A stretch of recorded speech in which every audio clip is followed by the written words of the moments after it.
Hi everyone, sorry we missed you yesterday evening.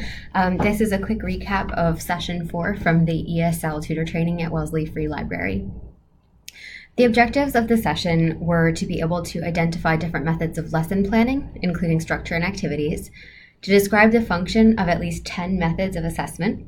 We'll talk a little bit about different ways of assessing, not only formal assessment like tests and quizzes, but also informal ongoing assessment to make sure that your student is on track and to help them recognize their progress. To name 3 ways to engage in reflective teaching practice, and finally to create a scaffolded lesson plan incorporating assessment. So we started by talking about 10 essential practices. The first is to set clear expectations regarding content, rules, space, time, materials, and preparation. And this is something that you can do with a student fairly early on. So when it comes to content, for example, you can say, that you want to work with the student to set goals together, that you would like to establish some kind of guidelines. For example, if they need to cancel, it would be helpful if they can give you a day's notice, or that they need to contact you if something comes up. Talk about where you'd like to meet. Karen will talk more about this with you later, but it's advised that you don't meet in either of your homes to start with, so trying to find a separate space. And then in terms of materials and preparation, just asking your student to have a notebook or somewhere where they can record each session's content. Speak the target language, so even if you are able to speak the language or the first language of the student with whom you're working, it's ideal if you can either find another way to say what you're trying to say if they can't understand, or come up with some other kind of method without reverting to their first language, because when they're out with other people in the community, that's the more likely strategy that people will use. Start at an appropriate level. So we talked about the first meeting with the students. You might remember when we started our training, we did an activity called 3, 2, 1, where there were 3 images, 2 numbers, and 1 word or any combination thereof that were representative of things significant to the person in question, something like that, to give you a sense of where they are, and then to start at an appropriate pace, at an appropriate language level, and build up their proficiency little by little. Evaluate on a regular basis to gauge progress and understanding. Accommodate multiple learning styles. So not only people who learn best through music or who learn best through movement, but thinking about specifically visual, auditory, and kinesthetic tactile learners. So if you want to do more research about that, there are plenty of resources online to help you identify which learning style you might prefer, and then also what your student might benefit from if she is, if he or she is a visual learner, an auditory learner, or what have you. Be transparent and genuine. Again, if there's something that comes up that you don't know the answer to, it's fine to say, let's look that up together.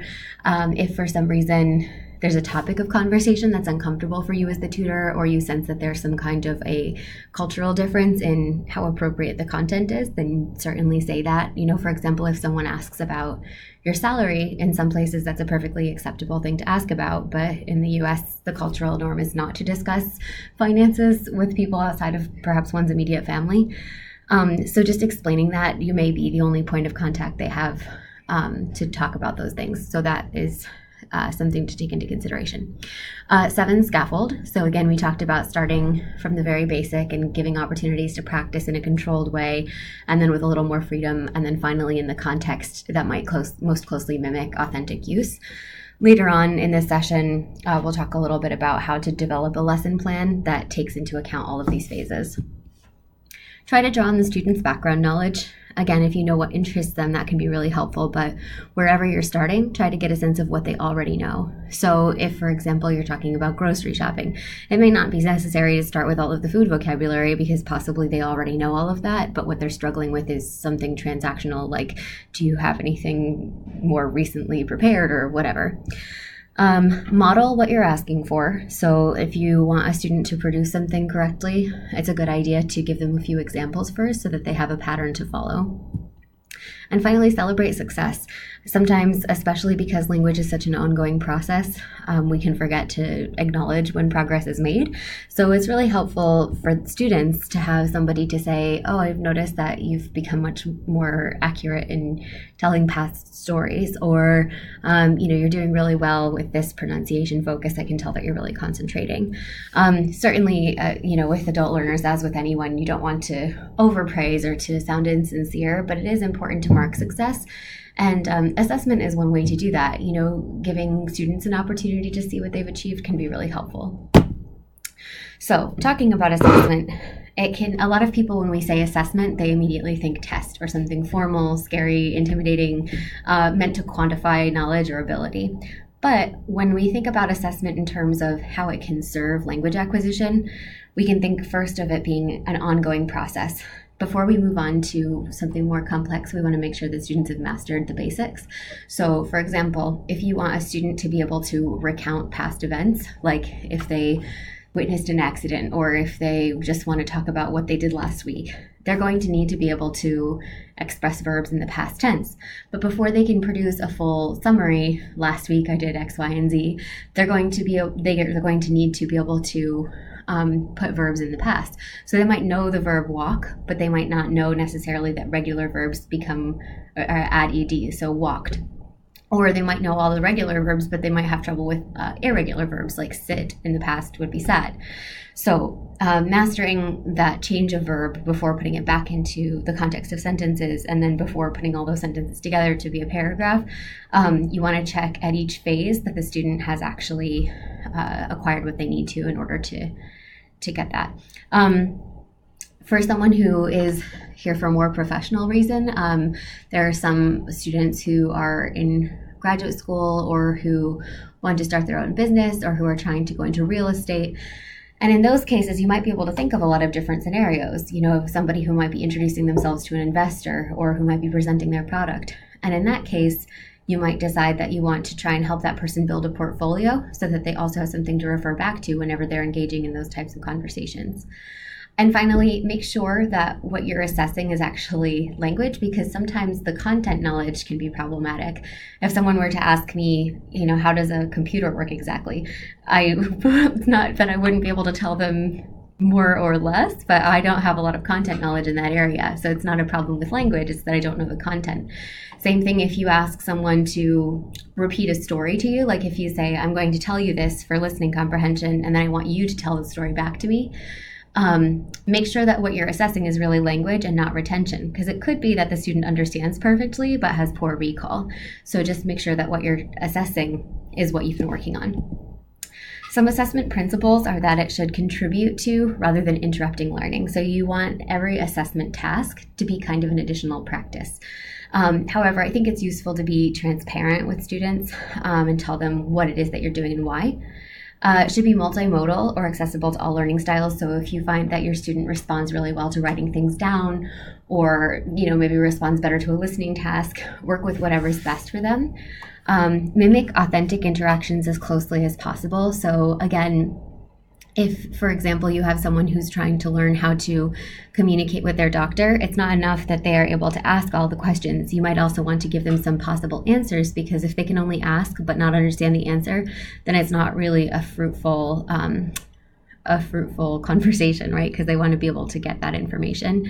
So try to think about all sides of that interaction. Tell them why you're assessing, be clear and transparent, and just say, I just want to check where we are. And also letting them know that you're being attentive to a specific thing can also redirect students' focus.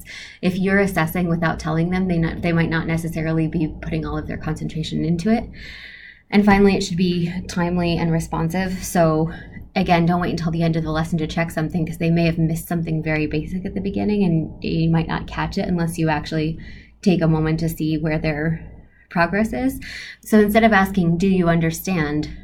Ask them to actually complete a task that requires that understanding. So instead of saying, to make a regular verb past, you just add ed. So like walk becomes walked, cook becomes cooked, and so on. Then you might give them a couple more examples, like dance, danced, and so on. And have them actually turn those into the past to make sure they can do it. And of course, responsive. So if it becomes clear to you that they haven't quite mastered it, then go back. And it's okay if that means changing your plan or changing your timeline, because the most important thing is that they're able to kind of build up to whatever skill it is that you're working on.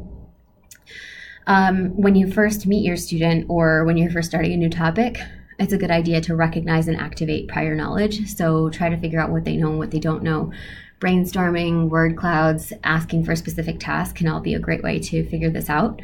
Document their progress or their performance. So again, you have something to look back on. We talked earlier on about celebrating success, and you can do this best when you have something written down that you can say, hey, look, a couple of weeks ago I asked you to tell me what you did and you weren't able to, and now you can do it just fine, no problem.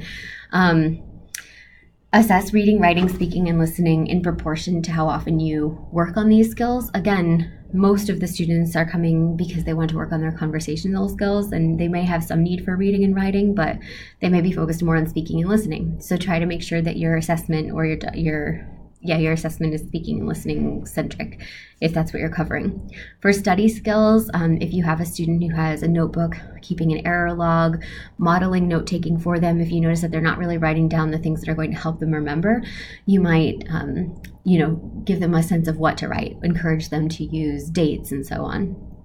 Again, cross-cultural awareness, if there's something that comes up, again, you're the point of contact. Certainly you don't want to do anything that's going to make you feel uncomfortable or engage in conversations that, you don't feel equipped to handle, but certainly it's a good idea to address those things, because if something, if someone makes a comment about like a personal appearance or something that's not typically done here socially, then, if they do that with you, then they might do it with someone else, and the other person that they do that with might not understand that it's a cultural issue, and so just something to be aware of.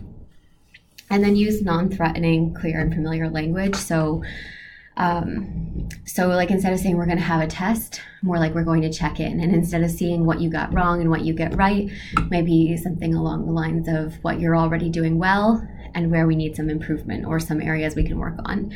So, successes and challenges or whatever language you want to use, but I think some students respond well to quantifying things. Some students want to know, what did I get out of 100? But maybe just figure out with your student whether that's going to be encouraging or discouraging, because it really depends on the individual student. For ongoing assessment, certainly you can use tests and quizzes and things. You can do informal things, so have them, record something and send it to you as an audio file. Have them do little communicative activities like the Find the Differences one we did in week 2 or 3.